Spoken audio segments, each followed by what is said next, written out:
Kenapa penyusunan Al-Quran itu tidak urut atau tidak sesuai dengan turunnya? Dan bagaimana konsep sesungguhnya penyusunan Al-Quran itu? Untuk yang pertama tentang kenapa sih kok Al-Quran kok pas turun nggak sama kayak sekarang ini.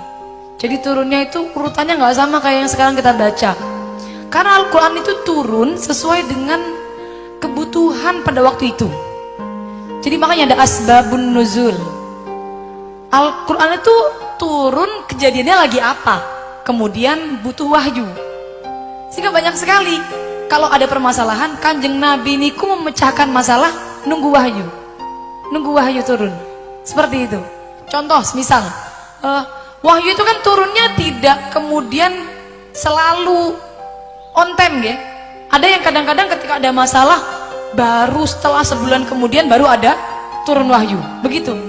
Jadi mengapa kok tidak sesuai dengan urutannya? Ya karena memang Quran turun itu sesuai dengan kejadian pada waktu itu apa. Makanya turunnya kadang-kadang ini dulu.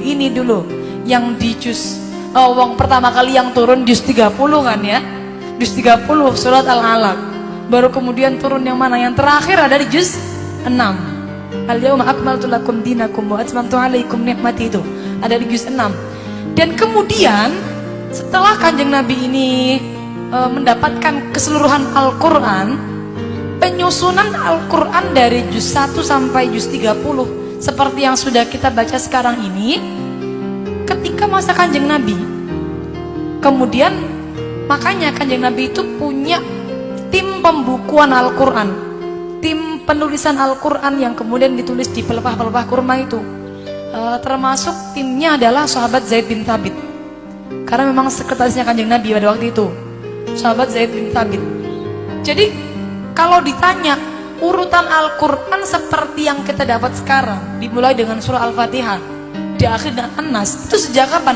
Sejak Kanjeng Nabi. Sejak Kanjeng Nabi.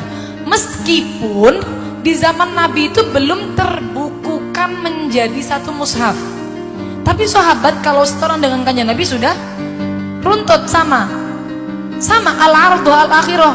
Nabi setoran terakhir dengan malaikat Jibril itu juga untuk kemudian memantapkan lagi susunan Al-Quran dan isi Al-Quran, mana yang kemudian dinusakh, mana yang tidak dinusakh. Baru setelah Kanjeng Nabi wafat setahun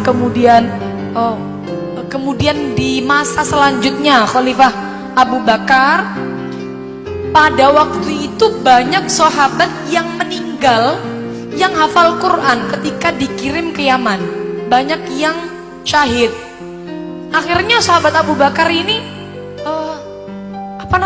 takut kehabisan para ahli Quran, kepunahan Al-Quran, karena pada waktu itu Al-Quran belum dibukukan satu mushaf dan hanya disimpan di hafalan-hafalan para sahabat.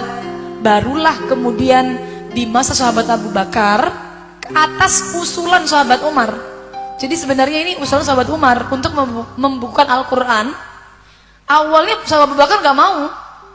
Baru kemudian sahabat Umar usulkan lagi, baru kemudian akhirnya beliau mau dan membentuk kembali tim pembukuan Al-Quran, yang mana di dalamnya juga sama masih diketuai oleh sahabat Zaid bin Thabit dan juga beberapa para sahabat.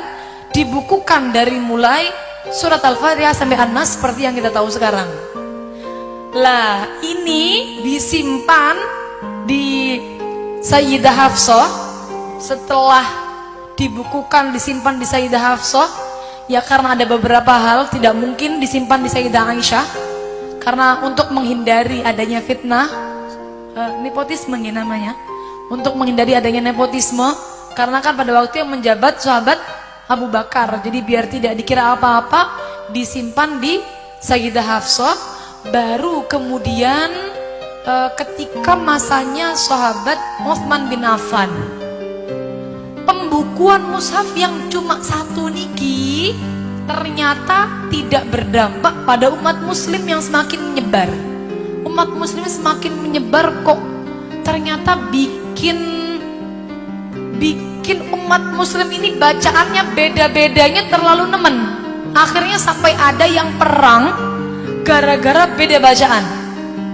satunya bacaannya begini, satunya bacanya begini, merasa paling benar, akhirnya perang. Oleh karenanya maka dari itu sahabat Utsman kemudian kembali lagi membentuk tim pembukuan Quran dengan mengacu pada sahabat mushaf yang dibawa Sayyidah Hafsah dibukukan menjadi beberapa mushaf. Ada banyak ada yang dawuh 4, ada yang dawuh 5, ada yang dawuh 7, dikirim ke berbagai daerah. Setelah dikirim ke berbagai daerah, semua sahabat yang lain diperintahkan untuk membakar mushaf yang dimiliki yang tidak sama dengan mushaf yang telah dikirim oleh sahabat Utsman bin Affan. Makanya sekarang kita kenal dengan Rasm Utsmani, karena memang penyebaran mushaf Al-Quran itu sejak masanya sahabat Utsman. Tapi kalau pembukuannya sebenarnya sejak masanya sahabat Abu Bakar. Nah, kalau kenapa turunnya nggak sama? Karena sesuai dengan kejadian-kejadian yang ada pada waktu itu.